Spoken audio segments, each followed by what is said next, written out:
सभी को राधे राधे, जय श्री कृष्ण, जय श्री नारायण।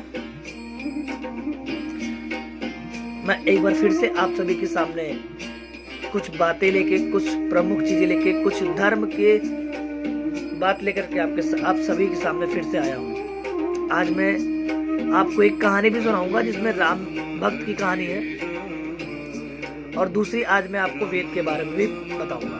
तो सबसे पहले हम शुरुआत करते हैं वेदों के बारे में। हमारे धर्म में, हमारे हिंदू समाज में 4 प्रकार के वेद हैं।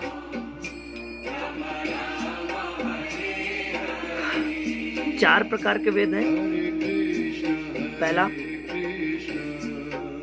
ऋग्वेद, यजुर्वेद, सामवेद, अथर्ववेद। अब ये 4 वेद किस किस को मिले हैं उसके बारे में हम आपको बताएंगे। जो हमारा ऋग्वेद है ये सबसे पहले मिला था अग्नि ऋषि को। उसके बाद आता है यजुर्वेद, जो कि मिला था सबसे पहले वायु ऋषि को। उसके बाद सामवेद, जो कि हमारे आदित्य ऋषि को मिला था। उसके बाद अंतिम में आता है अथर्ववेद, जो हमारे अंगिरा ऋषि को मिला था। ठीक है, अब बात करते हैं इन महर्षियों को, इन ऋषियों को ये वेद किस प्रकार मिले। इन्होंने ऐसा क्या किया जिससे ये नहीं वेद सर्वप्रथम इनको ही प्राप्त हुए, इसके बारे में बात करते हैं। तो कहते हैं जो ऋग्वेद है वो अग्नि ऋषि को मिला था। तो अग्नि ऋषि ने इस वेद को पाने के लिए ज्ञान प्राप्त किया। जो यजुर्वेद है ये वायु ऋषि ने प्राप्त किया था। इसके लिए उन्होंने कठोर कर्म किया, निष्काम भाव से कर्म किया, इसलिए इनको प्राप्त हुआ था। उसके बाद सामवेद, जो आदित्य ऋषि को मिला था, वो उपासना के द्वारा, पूजा पाठ, भक्ति के द्वारा इन्हें प्राप्त हुआ। और जो अथर्ववेद है, जो कि अंगिरा ऋषि को प्राप्त हुआ था, उन्होंने विज्ञान के द्वारा प्राप्त किया, यानी कि जो है तकनीकी का इस्तेमाल किया। अब बात करते हैं इन चारों में से किसमें कितने कितने मंत्र हैं। ठीक है, तो पहला वेद आता है ऋग्वेद। उसमें कुल मिलाकर के 10,579 मंत्र हैं। ठीक है, उसके बाद आता है यजुर्वेद। उसमें कुल मिलाकर 1975 मंत्र हैं। उसके बाद आता है सामवेद, जिसमें कि 1875 मंत्र हैं। और अंतिम में आता है अथर्ववेद, जिसमें 5977 मंत्र हैं। फिर से रिपीट कर देते हैं, फिर से आप बता दे रहे हैं हम चारों वेद में कितने कितने मंत्र हैं। पहला जो हमारा ऋग्वेद है उसमें 10,579 मंत्र हैं। दूसरा यजुर्वेद, जिसमें 1975 यानी कि 1975 मंत्र हैं। उसके बाद आता है सामवेद, जिसमें 1875 मंत्र हैं। और अंतिम आखिरी में आता है अथर्ववेद, जिसमें 5977 मंत्र का उच्चारण मंत्र लिखे हैं। ये हमने बात किया वेदों के बारे में। वेद कितने प्रकार के हैं, वेद किसको मिले, वेद के क्या नाम है, वेद उन ऋषियों को कैसे प्राप्त हुआ, और उन वेदों में कितने मंत्र हैं, इस विषय में हमने बात किया। अब मैं 2 लाइन और आपको बताऊंगा इन वेदों के ही बारे में। कहते हैं सृष्टि के आरंभ में चारों वेद ईश्वर ओम, सृष्टि का आरंभ हुआ था तो चारों वेद सृष्टि के आरंभ में चारों वेद ईश्वर ओम से या पर ब्रह्म से समाधि अवस्था में 4 ऋषियों को दिए गए। समाधि अवस्था में वेद थे, जब दिए गए तब इनका उपयोग हुआ। अब हम बात करते हैं उस कहानी की जिसके विषय में मैंने आपको बताया था। बहुत ही छोटी सी कहानी है, बहुत ही प्यारी कहानी है, यदि आप सुने। कहते हैं किसी गांव में एक फैक्ट्री थी। उस फैक्ट्री में करोड़ों लोग काम करते थे। उसमें से एक मजदूर भी काम करता था जिसका नाम सुखिया था।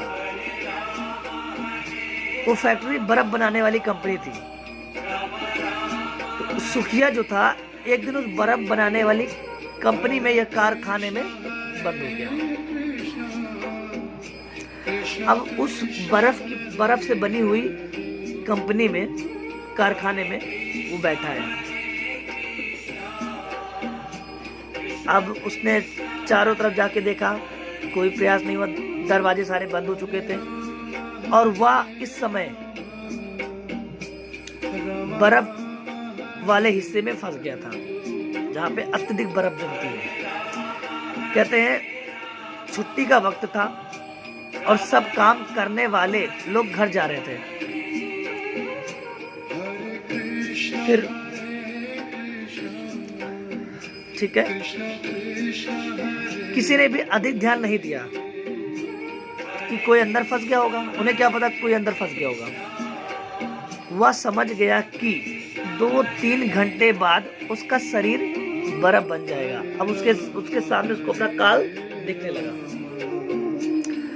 अब जब मौत सामने नजर आने लगी तो भगवान को सच्चे मन से उसने याद किया और अपने अच्छे बुरे जो कर्मों की उसने क्षमा मांगना शुरू किया और भगवान से कहा, हे प्रभु, अगर मैंने जिंदगी में कोई भी एक काम भी मानवता व धर्म का किया हो तो तुम मुझे यहाँ से बाहर निकालो। तो क्योंकि मेरे बीवी बच्चे मेरा इंतजार कर रहे होंगे, उनका पेट पालने वाला इस दुनिया में मेरे सिवा और कोई भी नहीं है। मैं पूरे जीवन आपके इस उपकार को याद रखूंगा। और इतना कहते ही उसकी आंखों से आंसू निकलने लगे। 1 घंटे ही गुजरे थे, मात्र 1 घंटे ही गुजरा था। अचानक फ्रीजर रूम में खटखट की आवाज आने लगी। जो कारखाना था, जो बर्फ से बना हुआ रूम था, उसमें किसी की आने की आवाज आने लगी, खुलने की आवाज आने लगी। दरवाजा खुला, चौकीदार भागता हुआ आया, उस आदमी को उठा करके बाहर निकाला और गरम हीटर के पास ले गया। उसकी हालत कुछ देर बाद ठीक हुई तो उसने चौकीदार से पूछा, आप अंदर कैसे आए? जब वो ठीक हुआ तो उसने पूछा कि आप अंदर कैसे आए? तो उस चौकीदार ने ये कहा, बोला कि साहब मैं 20 साल से यहाँ काम कर रहा हूँ। इस कारखाने में काम करते हुए हर रोज सैकड़ों मजदूर और ऑफिसर कारखाने में आते जाते रहते हैं। मैं देखता हूं, लेकिन आप उन लोगों में से हो जो जब भी कारखाने में आते हो तो मुझे हंसकर राम राम करते हो। जब भी आप आते हो तो मुझे हंसकर राम राम कहते हो और हालचाल पूछते हुए निकल जाते हो। जब जाते हो तब भी कहते हो राम राम काका।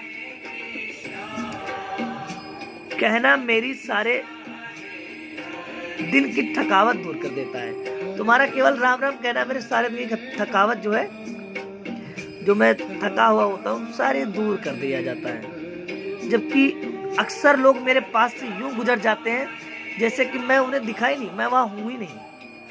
आज हर दिनों की तरह मैंने आपका आते हुए तो अभिवादन किया, राम राम किया, आपने राम राम किया तो सुना था, लेकिन राम राम काका सुनने के लिए इंतजार करता रहा। ज्यादा देर हो गई तो मैं आपको तलाश करने चल पड़ा कि कहीं आप किसी मुश्किल में तो नहीं फंस गए। वह आदमी हैरान हो गया कि किसी को हंसकर राम राम कहने जैसे छोटे काम की वजह से आज उसकी जान बच गई।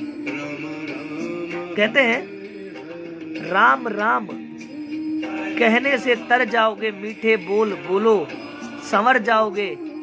जब आपकी जिंदगी है यहाँ कोई किसी का नहीं खाता, जो दोगे औरों को वही वापस लौट कर आता। तो बोलिए जय श्री राम।